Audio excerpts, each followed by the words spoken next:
Olá, meu irmão, minha irmã. Este é o programa Voz da Igreja, que mais uma vez começa.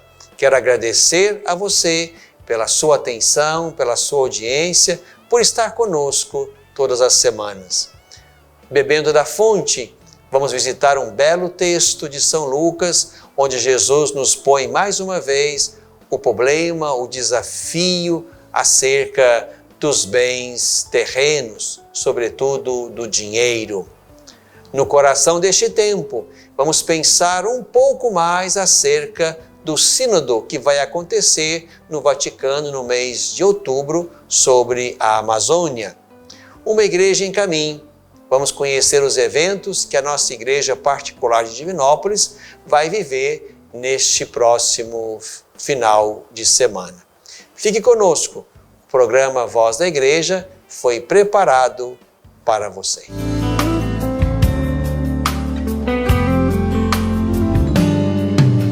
Bebendo da fonte, meu irmão, minha irmã, mais uma vez quero convidar você a entrar no mistério da Sagrada Escritura. Vamos mais uma vez beber desta fonte bendita e preciosa. Vamos hoje meditar um trecho do Evangelho de Lucas, capítulo 16, versículos de 1 a 13. Naquele tempo, Jesus falou ainda aos discípulos.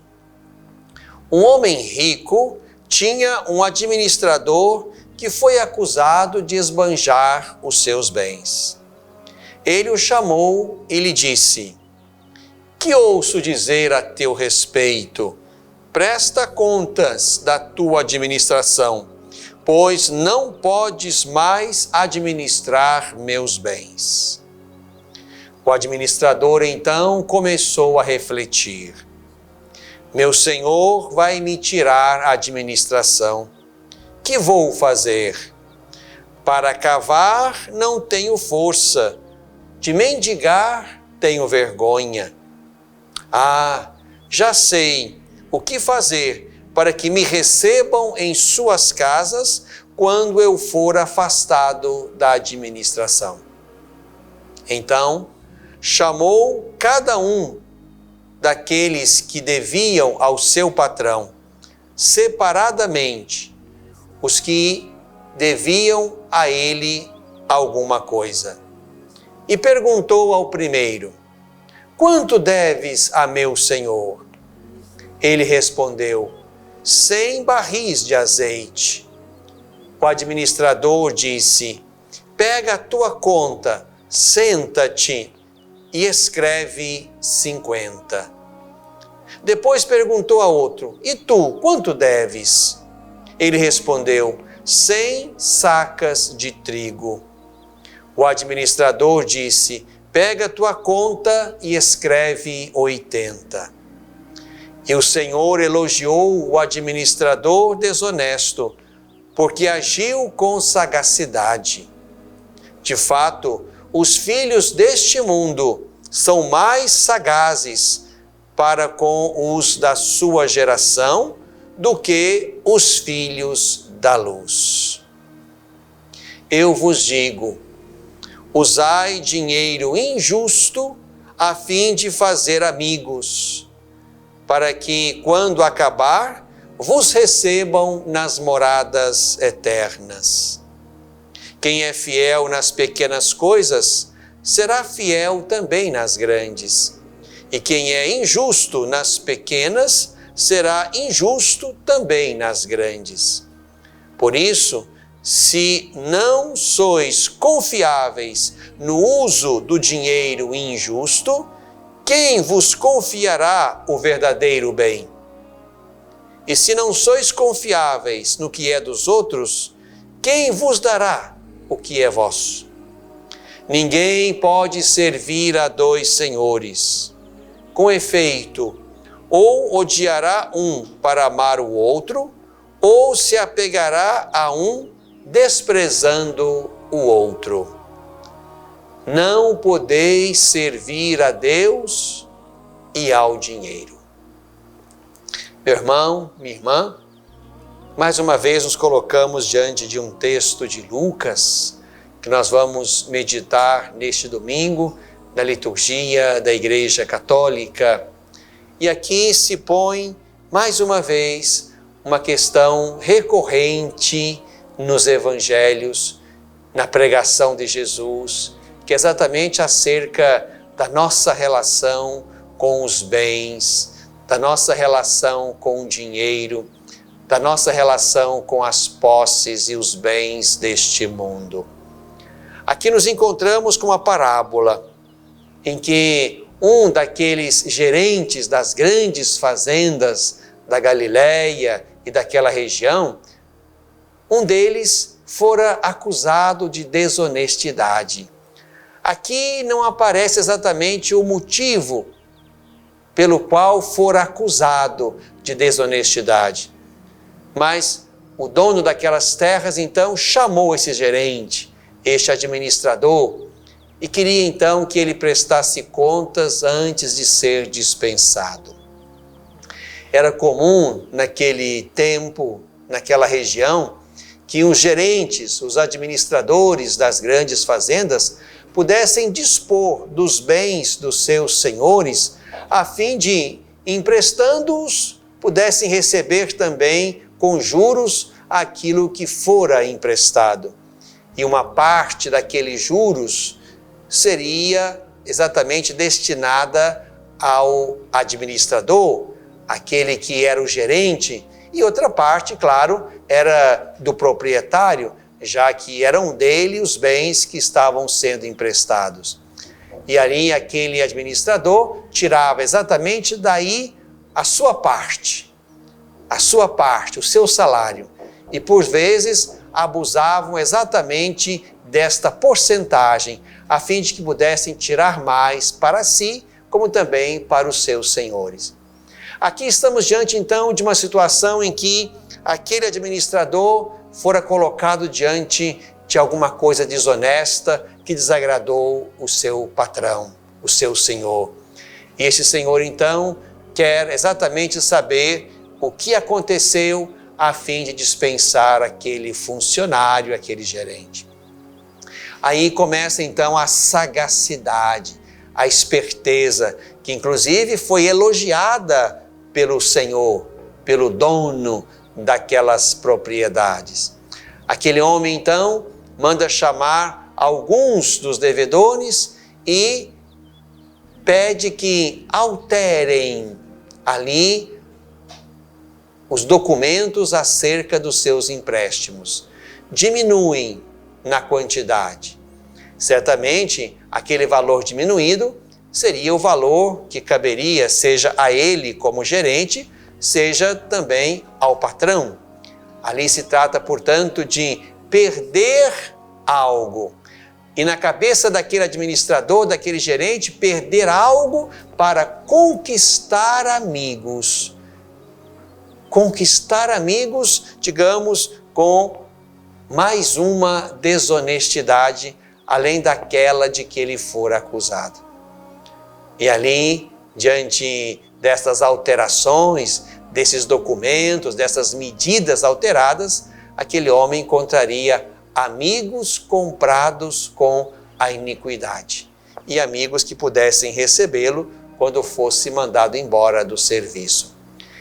Esta atitude merece o elogio do patrão, do dono, do senhor daquelas terras e daqueles bens. E Jesus se aproveita disso, então, para nos ensinar exatamente acerca desta matéria. Em primeiro lugar, meu irmão, minha irmã, é preciso que, de fato, leiamos este texto, sobretudo aqui, esse versículo 9, onde Jesus diz: usai dinheiro injusto a fim de fazer amigos, para que quando acabar vos recebam nas moradas eternas. Precisamos ler este versículo, sobretudo, na ótica da conversão. Assim como o que Jesus causou em Zaqueu, ou naquilo que Jesus propôs àquele jovem rico, de dispor dos bens em benefício dos pobres, para colocarem-se no seguimento do Senhor. Aqui, certamente, não se trata de usar dinheiro injusto para fazer amigos, como se isso fosse elogiado por Jesus. Mas se trata de entender que é preciso sair deste lugar, e deste lugar de injustiça, de acúmulo injusto, desse lugar se sai pela via da conversão. Uma conversão que, como Zaqueu, abre mão daquele excesso, daquele abuso, daquela corrupção que permitiu o acúmulo, para que assim se possa colocar no caminho do Senhor. Ou como aquele jovem rico que foi embora porque não quis tomar o caminho da conversão. Aqui o que está em questão, certamente, e esse trecho final do Evangelho nos ajuda a perceber a ótica e a leitura do texto, é exatamente o colocar-nos diante de dois senhores, Deus e o dinheiro. Aqui, certamente, estamos diante de uma encruzilhada difícil e que, na ótica da fé, nós somos chamados também a discernir, de modo que o nosso dinheiro não nos escravize, seja ele muito ou pouco. Em segundo lugar, é preciso que, na ótica da fé, aqueles que acumularam alguma coisa neste mundo, pela via do trabalho, pela via da honestidade, pela via da fadiga, que estes saibam dispor também deste acúmulo, desta riqueza, no serviço e no cuidado dos mais pobres. Isto aqui é muito importante, meu irmão, minha irmã. O nosso dinheiro acumulado injustamente será injusto e iníquo até a última moeda. Ali se trata, portanto, de uma conversão radical. Abrir mão daquilo que não é nosso e que fora juntado com desonestidade e injustiça. Ali talvez seja, como lembra Jesus, o único meio de conquistar amigos que nos receberão nas moradas eternas. Abrir mão de toda e qualquer injustiça. Mas daquela riqueza acumulada com trabalho, com dedicação, com esforço, com fadiga, também esta aí, meu irmão, minha irmã, é preciso ser tratada e administrada na ótica da fé. Senão, o meu coração vai estar naquela riqueza e Deus perde o centro. É por isso que nós temos que também sempre, com muita propriedade, anunciar ao coração dos mais ricos, daqueles que cresceram e acumularam com justiça, também é preciso gritar ao coração deles a capacidade de uma sensibilidade permanente na direção dos mais pobres. Bebemos da fonte.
no coração deste tempo.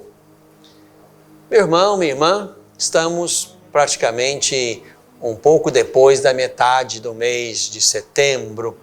Estamos aqui no coração deste belo mês de setembro. Já vamos nos preparando, rezando, colocando o coração naquilo que vai acontecer no mês de outubro, lá em Roma, junto do Papa Francisco. Um sínodo para tratar sobre a evangelização na Amazônia. E mais uma vez me sinto na obrigação, no dever, de dizer algo sobre este momento importante da nossa igreja.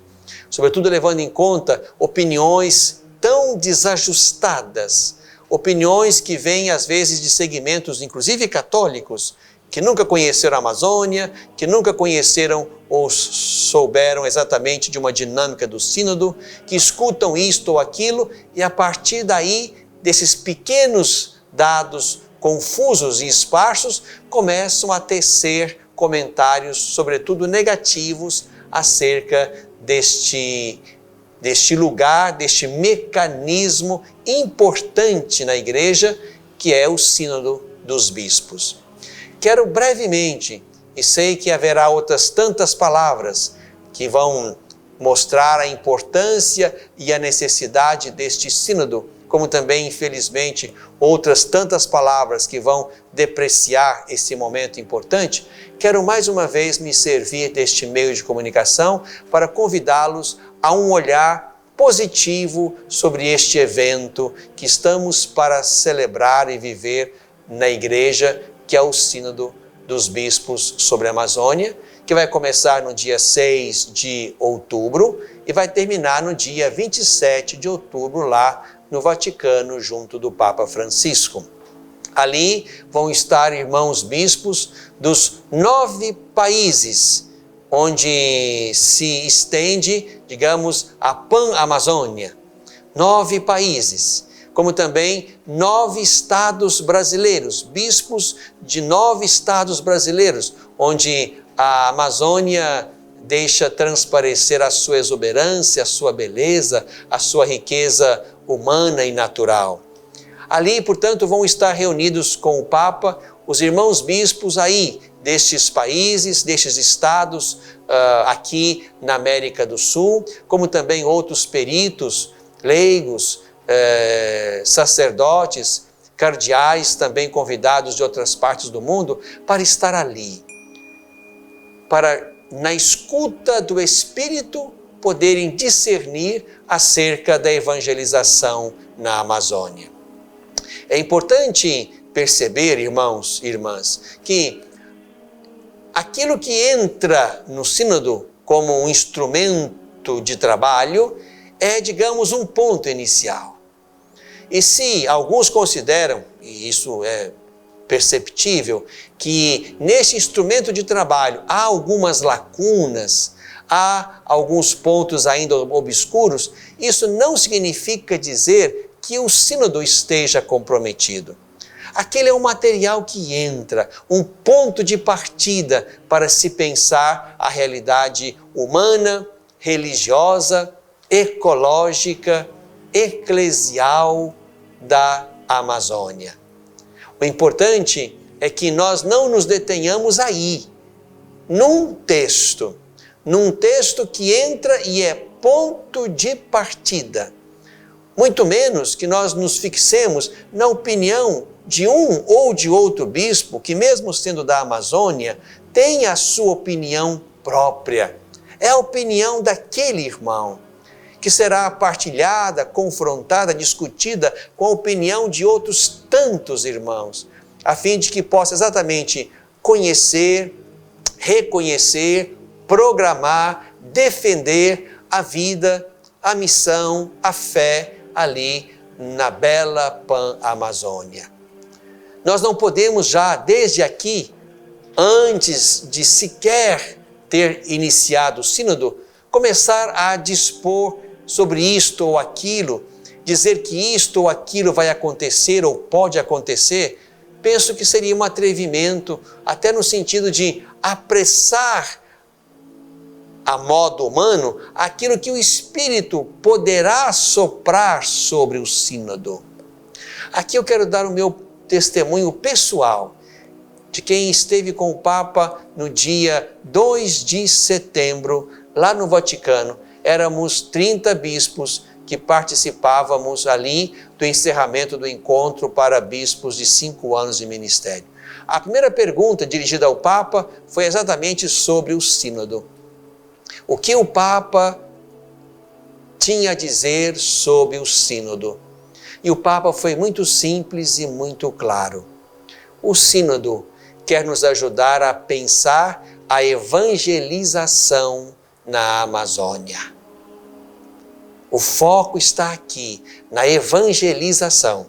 E evangelizar, ele insistia, evangelizar é anunciar o nome de Jesus e convocar a fé. Uma fé que leva ao cuidado de si, ao cuidado dos irmãos, ao cuidado da floresta, ao cuidado, digamos, da vida que está ali, naquele belo bioma que é o bioma da floresta amazônica. Portanto, o foco primordial é a evangelização, é o anúncio de Jesus. O Papa insiste nisso. É exatamente pensar os meios pelos quais Jesus chega aos corações e transforma e converte aqueles corações, para que sejam capazes ali, naquele espaço humano, cultural, ecológico, esses corações humanos sejam capazes de, pela fé, tomar decisões que iluminem a vida cotidiana. Portanto, meu irmão, minha irmã, não podemos ficar naquilo que uma imprensa descompromissada, muitas vezes com a verdade, quer nos fazer pensar. E o Papa insistia nisso. Cuidado com a mídia. A mídia puxa para si aquilo que interessa a ela. A mídia põe no foco um tema, alguns temas problemáticos, difíceis, como se fossem esses os temas prioritários do sínodo. E o Papa diz, não. O prioritário no sínodo é escutar o que o Espírito diz às igrejas, diz à igreja neste tempo, e uma igreja que deve ser missionária na Amazônia. Por isso, meu irmão, minha irmã, hoje, o mais importante a fazer não é a gente ficar dando ouvidos ao que um ou outro diz sobre o que vai acontecer. É antecipar, até de modo, digamos assim, pecaminoso, o que o Espírito possa, com beleza, soprar sobre aquela Assembleia Sinodal.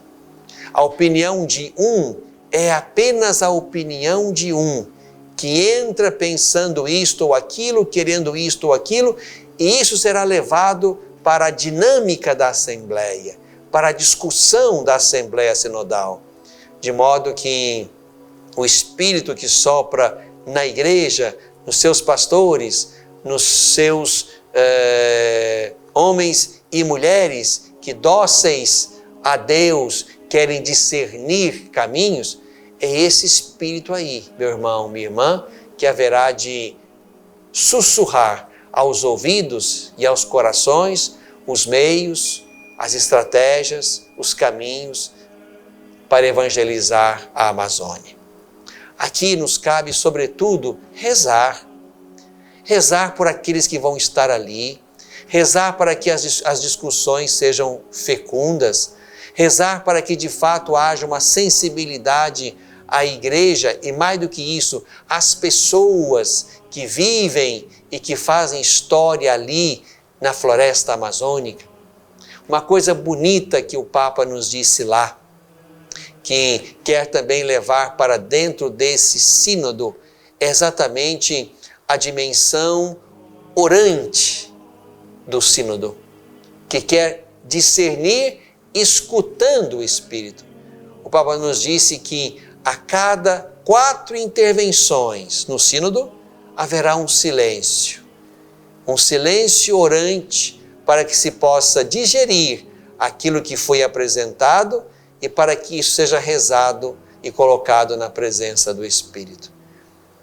pude perceber quanto que o Papa Francisco quer que este sínodo aconteça dentro da órbita do Espírito, dentro de uma dimensão orante que ajuda os padres sinodais a escutar o que o Espírito quer dizer à Igreja.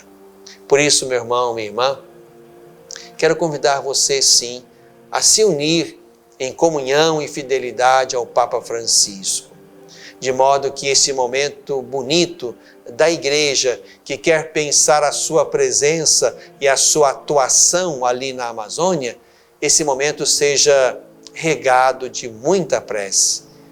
Eu não vou participar do sínodo e possivelmente você também não. Vão estar lá os bispos, os agentes de pastoral, as lideranças ligadas à igreja que está na Pan-Amazônia. Mas isso não quer dizer que nós não sejamos responsáveis e que nós não participemos deste processo. Participamos sim. O sínodo precisa da minha prece, da sua prece. Precisa da nossa comunhão com o Papa Francisco.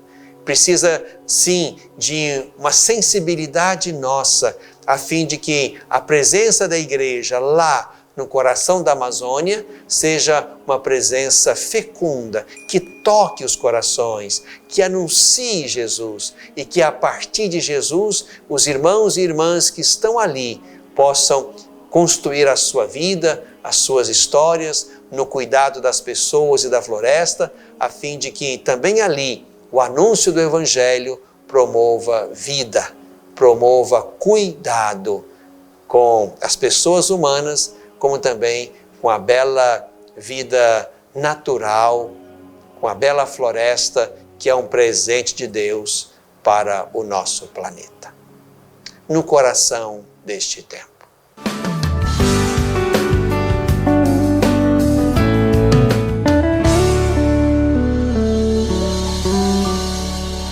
Às vezes, tudo que uma criança precisa para superar uma tempestade em sua vida familiar é encontrar um lar provisório. Uma família que a acolha por um tempo, enquanto sua própria família se reestrutura para recebê-la de novo. Essa é a proposta do Serviço Família Acolhedora. Transformar as dificuldades de hoje em possibilidades de futuro. Serviço Família Acolhedora. A tempestade passa, a vida continua. Participe e faça a diferença.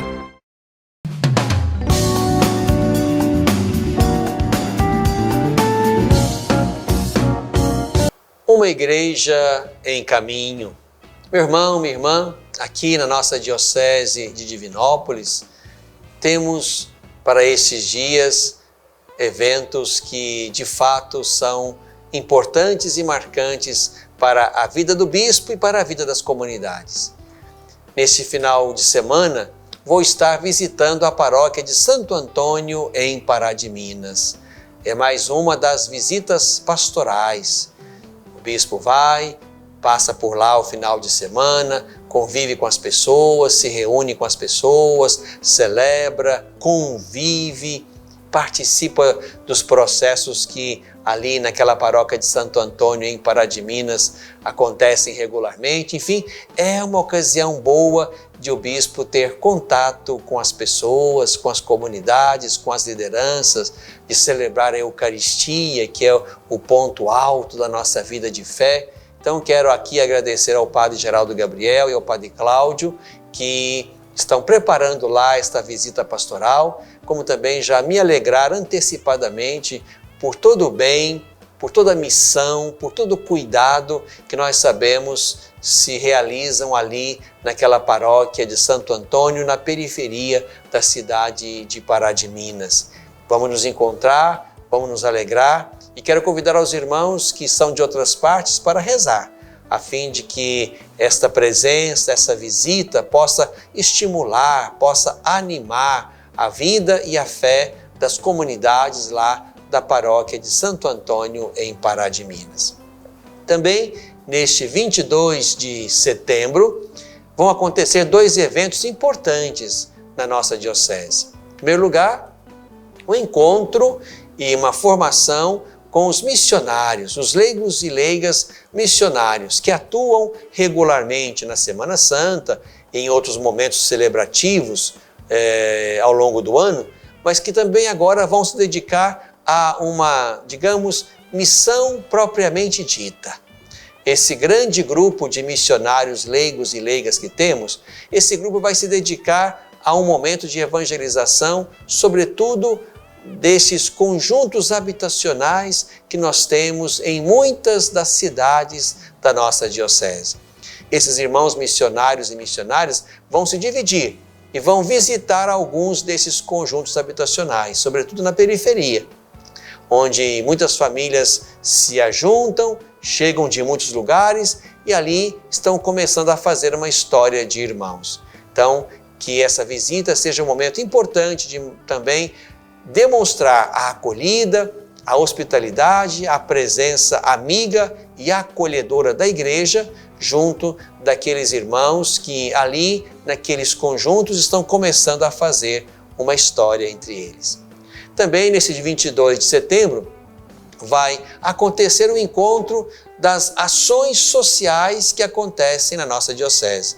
Todos os grupos que prestam algum serviço social vão estar reunidos, já pensando aqui uma comissão sociotransformadora, para que possamos organizar mais e melhor estes muitos serviços que existem entre nós e que estão ainda um pouco desarticulados. Então, se você faz parte de algum segmento, algum grupo ligado à igreja, ou mesmo algum grupo que não esteja ligado à igreja, mas que presta um serviço social, um cuidado social, venha participar conosco nesse domingo, 22 de setembro, aqui em Divinópolis. Uma igreja em caminho.